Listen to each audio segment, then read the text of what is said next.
Happiest point was obviously for us when he was born. The scariest moment for me was after he was born and they told us that he had Down syndrome. For us, we really didn't know anything about Down syndrome, and the world just turned upside down. Not knowing what to expect, not knowing what to do, what questions to ask. And I was reading the newspaper, the Valley and State section, and there was a big write-up on UCP and their brand new facility up here, and how great and wonderful it was, which it is. And I got all excited and called my husband to tell him about it.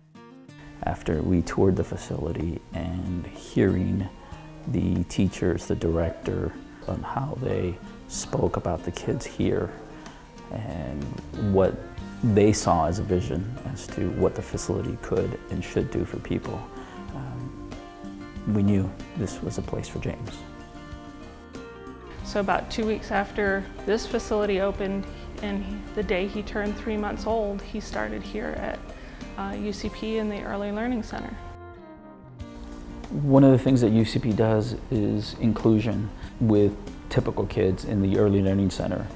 Having him with his peers, with the typical kids, is his motivation. He wants to do what they're doing. So while he moved up to the 1-year-old room, he couldn't walk yet when he got in there, but all the other kids could walk. And if he wanted to do something, he had to keep up with the other kids. When they work on his therapies, they try to interact it with his daily function, try to make it into a game. I communicate with a lot of people on the internet across the world, what they're going through and whatnot. And I don't have those problems with our therapists. I've never had problems with our therapists. Pretty much everything that he does, I attribute to UCP helping him get there.